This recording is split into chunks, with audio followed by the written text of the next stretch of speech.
Assalamualaikum warahmatullahi wabarakatuh. Halo semuanya, kami dari kelompok 5 akan menyampaikan materi tentang to stay to stray dengan anggota kelompok yaitu Bayi Nur Aini dengan NIM E1R022142 sebagai pemateri pertama. Kedua ada Bayi Niki Nandila Fajria dengan NIM E1R022143 sebagai pemateri kedua. Ada Isti Haryani dengan NIM E1R022111 sebagai pemateri ketiga, dan saya sendiri Yuni Erwila dengan NIM E1R022134 sebagai moderator sekaligus pemateri terakhir. Adapun materi yang akan dibahas yaitu yang pertama, definisi model pembelajaran to stay to stray, yang kedua yaitu ciri-ciri model pembelajaran, yang ketiga tujuan model pembelajaran, yang keempat langkah-langkah model pembelajaran, yang kelima tahapan-tahapan dalam model pembelajaran, yang keenam kelebihan dan kekurangan, dan yang terakhir yaitu simulasi penerapan pembelajaran.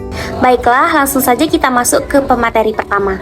Halo teman-teman, perkenalkan nama saya Bayi Nur Aini selaku pemateri pertama, yaitu tentang definisi metode pembelajaran to stay to stray. Jadi apa sih metode pembelajaran itu? Metode pembelajaran adalah seluruh perencanaan dan prosedur maupun langkah-langkah kegiatan pembelajaran dan pilihan cara penilaian yang akan dilaksanakan. Sedangkan metode dari pembelajaran to stay to stray ini adalah metode pembelajaran kooperatif yang memberikan kesempatan kepada kelompok untuk memberikan hasil dan informasi kepada kelompok lain. Jadi yang selanjutnya yaitu tentang ciri-ciri pembelajaran to stay to stray atau dua tinggal dua tamu. Yang pertama, siswa dibentuk dalam kelompok secara kooperatif untuk menentukan materi belajarnya. Yang kedua, kelompok dibentuk dari siswa yang mempunyai kemampuan tinggi, sedang, dan rendah. Yang ketiga, bila mungkin, anggota dari kelompok itu berasal dari suku, ras, budaya, dan jenis kelamin yang berbeda. Dan yang terakhir atau keempat yaitu penghargaannya itu lebih berorientasi pada kelompok daripada individu. Oke, baik, di sini saya akan membahas tentang tujuan model pembelajaran to stay to stray.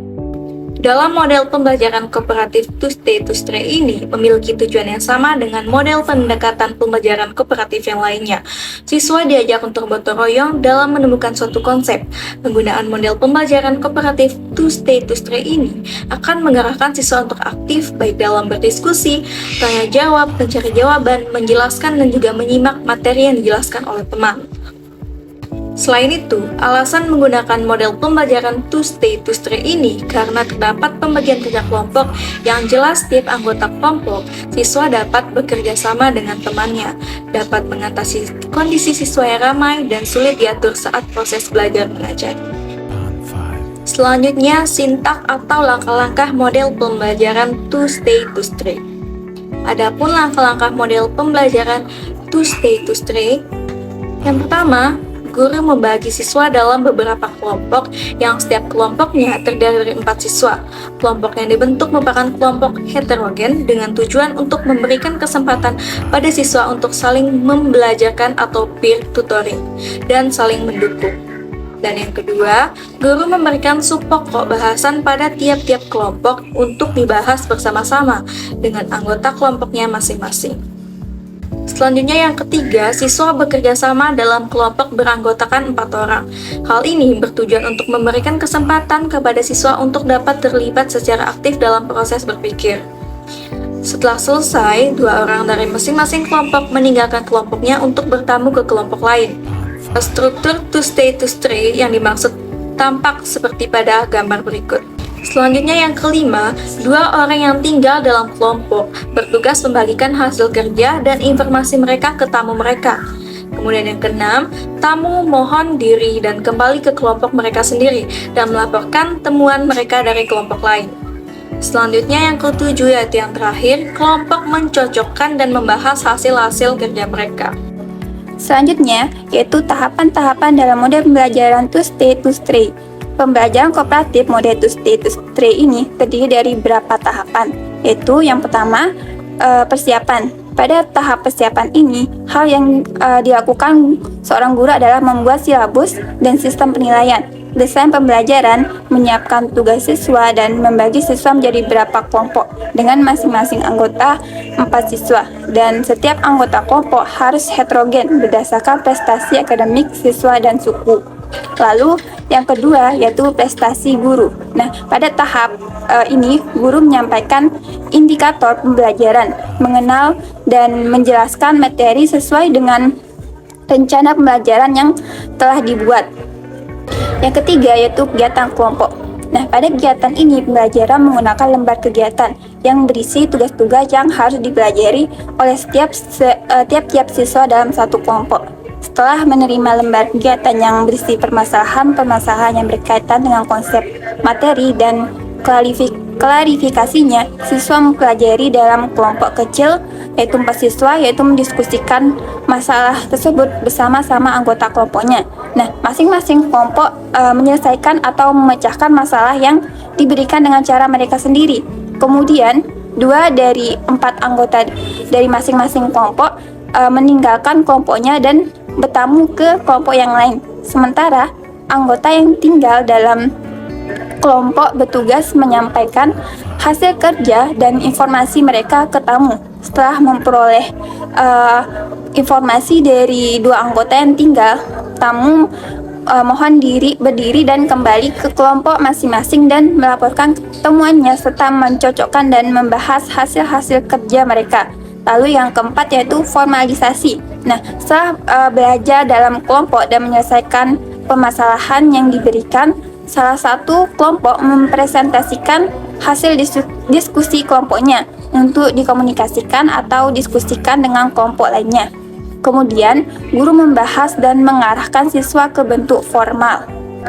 Yang kelima yaitu evaluasi kelompok dan penghargaan. Pada tahap evaluasi ini, untuk mengetahui seberapa besar kemampuan siswa dalam memahami materi yang telah diperoleh dengan menggunakan model pembelajaran kooperatif, model TUS-T-TUS-TRE. Masing-masing siswa diberi kuis yang diberi pertanyaan-pertanyaan dari hasil pembelajaran dengan model TUS-T-TUS-TRE yang selanjutnya dilanjutkan dengan pemberian penghargaan kepada kelompok yang mendapatkan skor rata-rata tertinggi. Baik, selanjutnya yaitu kelebihan dan kekurangan model TUS-T-TUS-TRE. Adapun kelebihan dari model TUS-T-TUS-TRE adalah sebagai berikut. Yang pertama yaitu dapat diterapkan pada semua kelas atau tingkatan. Yang kedua, kecenderungan belajar siswa menjadi lebih bermakna. Yang ketiga, lebih berorientasi pada keaktifan. Yang keempat, diharapkan siswa akan berani mengungkapkan pendapatnya. Yang kelima, menambah kekompakan dan rasa percaya diri siswa. Yang keenam, yaitu kemampuan berbicara siswa dapat ditingkatkan. Dan yang ketujuh, yaitu membantu meningkatkan minat dan prestasi belajar. Sedangkan kekurangan dari model TUS-T-TUS-TRE adalah yang pertama, membutuhkan waktu yang lama. Yang kedua, siswa cenderung tidak mau belajar dalam kelompok. Yang ketiga, bagi guru membutuhkan banyak persiapan, baik itu materi, dana, dan tenaga. Dan yang terakhir yaitu guru cenderung kesulitan dalam pengelolaan kelas. Untuk mengatasi kekurangan pembelajaran kooperatif model TUS-T-TUS-TRE, maka sebelum pembelajaran, guru terlebih dahulu mempersiapkan dan membentuk kelompok-kelompok belajar yang heterogen ditinjau dari segi jenis kelamin dan kemampuan akademis. Selanjutnya yaitu simulasi penerapan model pembelajaran TUS-T-TUS-TRE. Pada simulasi metode pembelajaran TUS-T-TUS-TRE atau 2+2 berkelana untuk 32 siswa. Yang pertama yaitu bagi siswa menjadi 8 kelompok, masing-masing terdiri dari 4 siswa, beri setiap kelompok topik atau subtopik yang berbeda untuk dipelajari. Yang kedua, dalam setiap kelompok, 2 siswa yang kita sebut sebagai stay akan tetap di tempat mereka, sementara 2 siswa lainnya yang kita sebut sebagai stray akan berkelana ke kelompok lain. Yang ketiga yaitu siswa yang stray akan bergantian belajar dari siswa yang stay di kelompok lain dan sebaliknya. Yang keempat, setelah waktu yang ditentukan, siswa yang stray kembali ke kelompok asal mereka dan berbagi apa yang mereka pelajari kepada siswa yang stay. Yang kelima yaitu proses ini diulangi sampai semua siswa telah belajar semua topik atau subtopik. Yang keenam, akhirnya setiap kelompok akan membuat presentasi atau laporan tentang semua yang mereka pelajari. Metode ini sangat efektif untuk mendorong kerjasama dan komunikasi antar siswa. Sekian pemaparan materi dari kelompok kami, kurang dan lebihnya mohon maaf. Wassalamualaikum warahmatullahi wabarakatuh.